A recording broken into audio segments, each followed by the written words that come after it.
Hello guys, एक बार फिर से स्वागत है आपके चैनल कंप्यूटर पोर्टल में।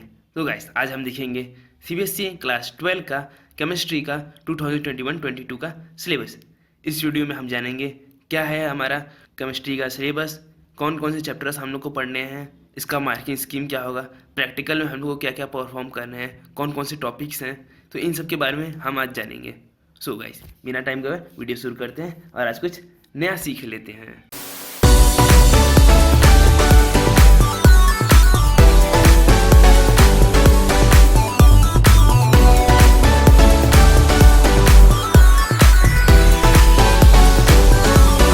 सो गाइस, आप देख सकते हैं कि केमिस्ट्री में क्लास 12 के टोटल 16 चैप्टर हैं और आप देख सकते हैं इसका मार्किंग स्कीम भी दिया हुआ है। आपका टोटल 70 मार्क्स का पेपर होगा, मतलब आपको जो बोर्ड में एग्ज़ाम देंगे वो 70 मार्क्स का होगा और 3 आवर का एग्ज़ाम होगा। और देख सकते हैं कि इन्हें हम मार्क्स दिए हुए हैं कि पहले से लेके 5वीं तक आपको 23 मार्क्स के क्वेश्चन आएंगे और फिर 6वें से लेकर के 9वें तक आपको 19 मार्क्स के क्वेश्चन आएंगे और फिर 10वें से लेकर के और 16वें तक लास्ट तक 28 मार्क्स के क्वेश्चन आएंगे। इसका मतलब आप समझ रहे हैं कि ना आपको ना फिजिकल केमिस्ट्री से 23 मार्क्स का आएगा और फिर इनऑर्गेनिक केमिस्ट्री से आपको 19 मार्क्स का क्वेश्चन आएगा और फिर ऑर्गेनिक केमिस्ट्री से ना 28 मार्क्स का क्वेश्चन आएगा। तो ये था मार्किंग स्कीम।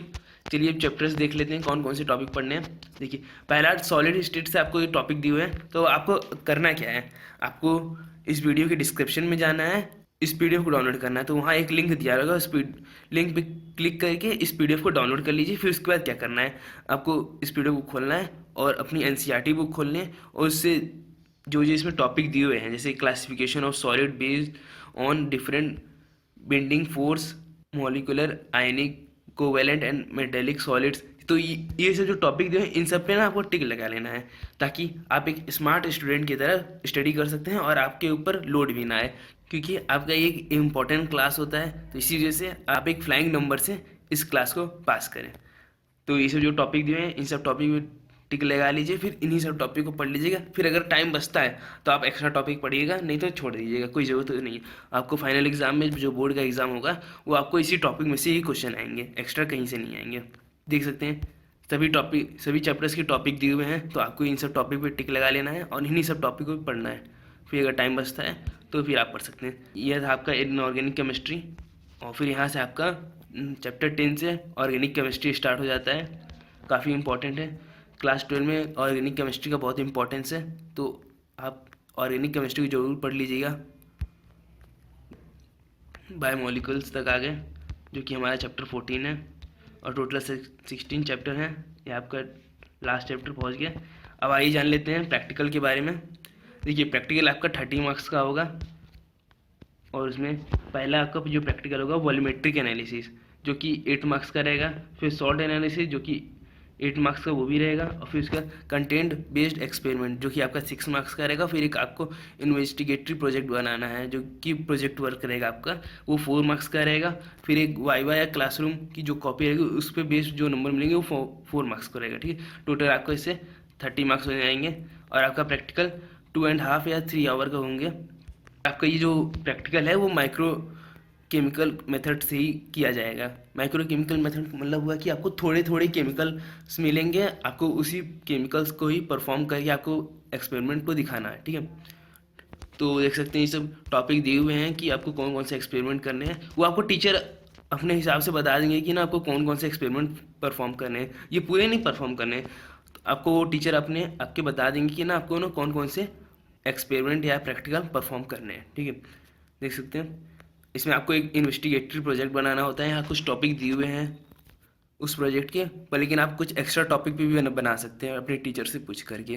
पर यहाँ कुछ एग्जांपल में दे दिया है कि आप इससे समझ करके बना लें प्रोजेक्ट। आप देख सकते हैं यहाँ पे बताया गया है कि ना कैसे आपको ना बोर्ड के प्रैक्टिकल में क्या क्या करना है। तो सबसे पहले आपको ना एपरेटस को आइडेंटिफिकेशन करने आना चाहिए, मतलब कि कौन से एपरेटस को क्या बोलते हैं, बियरोड को किसे कहते हैं, बीकर किसे कहते हैं, बर्नर किसे कहते हैं, तो ये आपको मालूम होना चाहिए। एग्जामिनर आपसे पूछ सकता है कि ना बीकर किसे कहते हैं, पीपेट किसे कहते हैं, तो ये सब आपको मालूम होना चाहिए।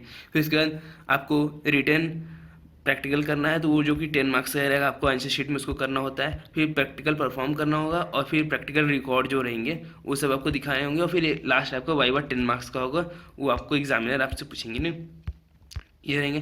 फिर यहाँ कुछ गाइडलाइंस दिए गए हैं। जो आपका यहाँ पे रिटन एग्ज़ाम होगा वो 30 मिनट्स का होगा, ठीक है? और आपको ना एक्सपेरिमेंट 2 आवर में परफॉर्म करने हैं। यहाँ देख सकते हैं ये इंस्ट्रक्शंस दिए हुए हैं, तो जब आप PDF डाउनलोड कर लीजिएगा तो इस PDF में ये रीड कर लीजिएगा। देख सकते हैं मैं इंपॉर्टेंट चीज़ बता दे रहा हूँ, और क्या क्या प्रैक्टिकल परफॉर्म करने हैं ये सब बोर्ड के एग्ज़ाम में, तो ये सब देखिए यहाँ दिया हुआ है। कंपाउंड को कैसे आइडेंटिफाई करें ये सब आपको मालूम होना चाहिए। फिर क्या ज़रूरी है आपको ना, ये क्वालिटेटिव एनालिसिस में आपको ये मालूम होना चाहिए कि ना preparation of standard solution of oxalic acid of a given volume, ये आपको मालूम होना चाहिए कैसे इस प्रैक्टिकल को कैसे परफॉर्म करते हैं, इसका स्ट्रेंथ कैसे फाइंड करें, मोलैरिटी कैसे फाइंड करें, तो ये आपको मालूम होना चाहिए टाइट्रेशन मेथड से, तो आपको ये मालूम होना चाहिए। फिर क्वालिटेटिव एनालिसिस में आपको आयन को भी कैसे फाइंड करें ये सब आपको मालूम होना चाहिए। तो ये था हमारा केमिस्ट्री का क्लास 12 का सिलेबस। अगर आपके मन में कोई डाउट है इससे लेकर के तो आप हमसे पूछ सकते हैं, हम इसका रिप्लाई जल्दी से जल्दी देने की पूरी कोशिश करेंगे। आज की वीडियो में सिर्फ इतना ही। के लिए keep smiling, safe, best of luck for your preparation.